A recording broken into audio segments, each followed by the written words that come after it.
Welcome to the Man of Recaps. This is The Legend of Vox Machina, Season 2. Season 1 ended on a cliffhanger as 4 dragons were coming in hot to the capital city of Iman. Remember, Vox Machina's very first mission was taking out that blue dragon. Apparently his friends are out for revenge. So Season 2 starts with a dragon attack, and things go bad right off the bat when the King of Tal'Dorei dies. Now there's some pretty strong people here, like the Archwizard Allura Vysoren, but these are powerful ancient dragons, and even she can't handle them. So it's quickly apparent this isn't a fight, it's an extinction level event. And for our heroes, Vox Machina, it's all they can do to escape with their lives. The strongest of these dragons, and apparently their leader, is Thordak the Cinder King. This group of dragons are calling themselves the Chroma Conclave. And that's the weird thing here, dragons don't normally work together. Apparently Thordak has some master plan that have made them all unite. So just like that, Amon has fallen, and one episode after leaving Whitestone, Vox Machina comes crawling back. The only way they're going to beat these dragons is if all the nations of the world unite, and the most important one to recruit is the Dawn City of Vasselheim. Vasselheim's the center of religion in the world. They've got the main temples to all the gods. But of course, the council won't help. They gotta protect their own city. So plan B, since they're going to be fighting dragons, they look for help at a monster hunters guild, the Slayer's Take. Vex and Vax used to work with them. Unfortunately, they left on bad terms when they ran off with their last bounty. So Vox Machina sent to the basement to meet with the Take's mysterious patron, who turns out to be a Sphinx. She's like, look, to kill these legendary dragons, you're gonna need some legendary weapons. The vestiges of divergence were empowered by the gods from the ancient calamity when the gods went to war on the mortal plane and destroyed civilization.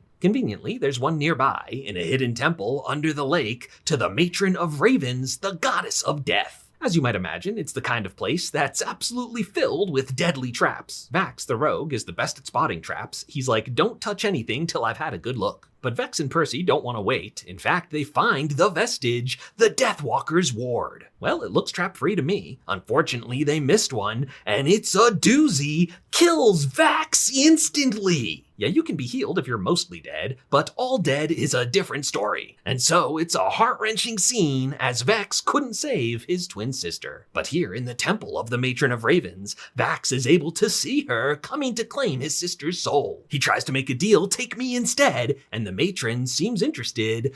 Vaxalia is back to life. But her brother doesn't die in her place. Instead, he's now wearing the vestige. Yes, the Matron of Ravens didn't claim his soul to die now, but to serve her in life as her new champion. He's supernaturally fast and agile. Yeah, it's pretty cool. But it comes with some downsides. He's now constantly having creepy visions, and he has no idea what being her champion will mean for his future. On their way to the next vestige, we stop for a side quest in Keyleth's backstory. Her people, the Ashari, are connected to the elements. Keyleth is of the Air Ashari. So Keyleth is on her Aramente, her quest to visit the other tribes and master all the elements. But she's real nervous, she's not strong enough, and has been putting it off, just bumming around with Vox Machina. But now they pass by the Fire Ashari. The rift to the elemental plane of fire has somehow burst open. The Archmage Allura escaped Amon and is already here helping. Turns out, as a young adventurer, her party was fighting Thordak. Unfortunately, he was too strong to be killed, and so they sealed him in the plane of fire, but it seems now he broke out. Now before Vox Machina fled Amon, they swung by their friend Gilmore's shop, who let them take whatever was left. Vex picked up a magic broom so she can fly around Quidditch style. Grog's new belt is even better, it lets him grow a glorious beard. But maybe more importantly, he picked up the vampire Silas Briarwood's dark blade Craven Edge. And it should maybe be concerning that it talks to him about how it hungers for blood, but it is a very good sword, and normally there's no shortage of monsters with blood to feed it. Unfortunately, these fire elementals have no blood, just lava, and Craven Edge starts to get hangry. Anyway, Keyleth's status here, like, hey Kiki, time to close the portal. She doesn't feel comfortable with fire yet, so she tries to seal it with ice, which is just not gonna cut it. But now she finds the courage to cross to the other side and embrace the power of fire.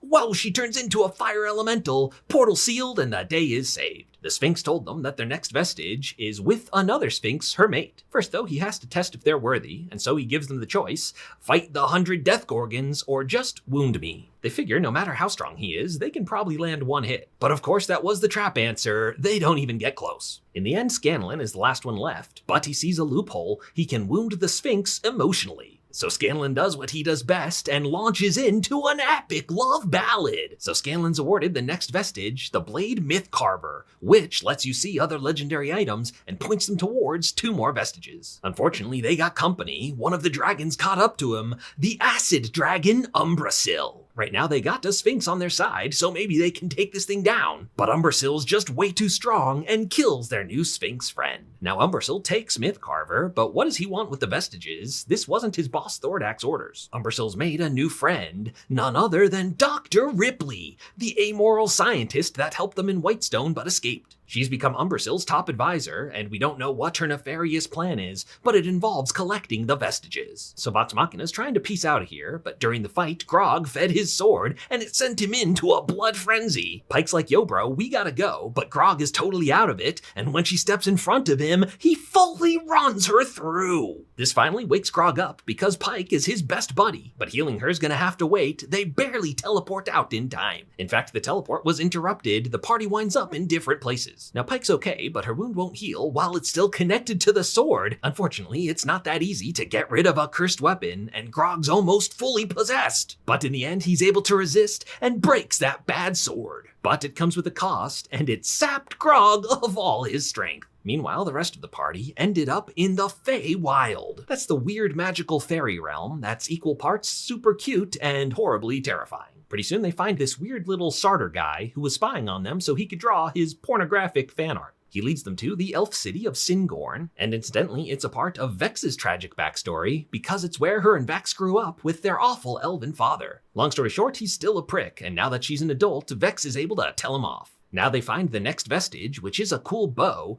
in a creepy tree guarded by a weird fey dude. Long story short, she resists him, so they have a bow and arrow fight, and in the end she kills this guy, so the vestige is hers. Their goofy guide hooks him up with a portal home, but this guy's more than he appears. He's a powerful archfey that fans of Critical Role will know is the Traveler, a big part of Campaign 2. The other half of the party is closing in on another vestige, but it's in a city that's been conquered by Umbrasil, and working for him is a band of half-giants, the Herd of Storms. Turns out Grog knows them well. They're from his tragic backstory. He used to be part of the Herd and was a ruthless raider, until one day he tried to raid Pike's grandfather's house and had an epiphany he's the bad guy. But Grog's evil uncle Kevdak doesn't tolerate weakness, banished Grog and left him to die. Luckily, Pike was able to heal him, and that's when he joined their family. Now Grog realizes he needs to face his past, and so he marches up there and challenges Kevdak to single combat, which Kevdak accepts because he's currently much bigger than Grog. Yeah, Grog in his weakened state is not putting up much of a fight. But earlier, back in Vasselheim, Grog wandered over to the Temple of the Stormlord. He met a ridiculously jacked old dude who quizzed Grog, "Where does your strength come from?" Grog was like,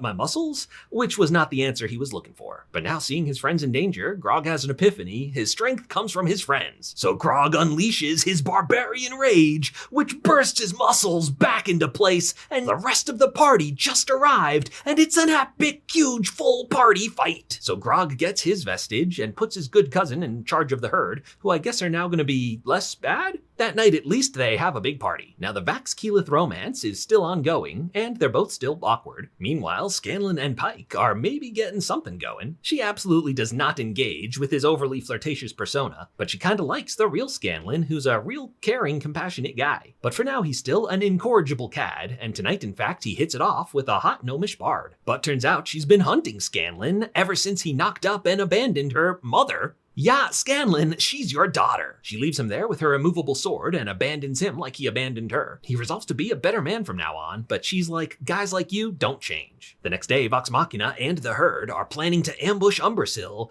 Percy designed an impressive trap. Unfortunately, not impressive enough, and things go bad real quick. It's Scanlan who has the crazy idea to attack the dragon from the inside. Do you think we can go up its butt? Well, you can certainly try, and it works. Congrats. Scanlan pulls out the immovable sword. Hey, this was maybe a really good idea, but it doesn't hold him for long. The dragon flies away, and now being inside a dragon is maybe a very bad idea. They managed to get outside the dragon, but that's not much of an improvement. Earlier though, Vax went to a temple to the Matron of Ravens where he was able to commune with her. And she was like, look, I'm not an evil goddess of death. Death is a natural part of the world, everybody dies. She talks about fate and stuff, and now Vax understands that, and so unlocks the full power of the Deathstalker's ward, which lets him get raven wings. Yeah, he can fly now. So Vox Machina has a difficult choice. Umbril is wounded. This might be their best chance to take him out. Unfortunately, they're also wounded, and Scanlan in particular votes let's run. We're just gonna get ourselves killed. But Vax is like, hey, everyone dies. It's how you live that matters, bro. And so Vox Machina charges in for their final fight with Umbril. And with the power of 3 vestiges, they're not doing too bad. But it's still not enough, and it's looking like this is the end. Scanlan was hiding, but now he finds his courage, and while the dragon's distracted, he sneaks back Mythcarver, and having embraced his courage, he unlocks its full potential for BAM! Epic Dragon Smite!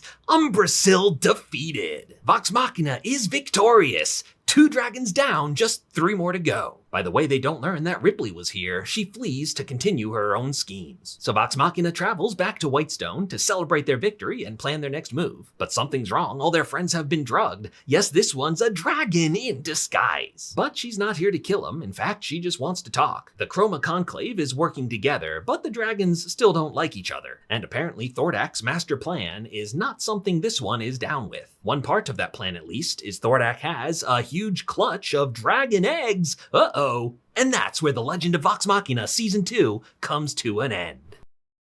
If you liked this recap, hit that subscribe button for more of the best recaps of TV and movies.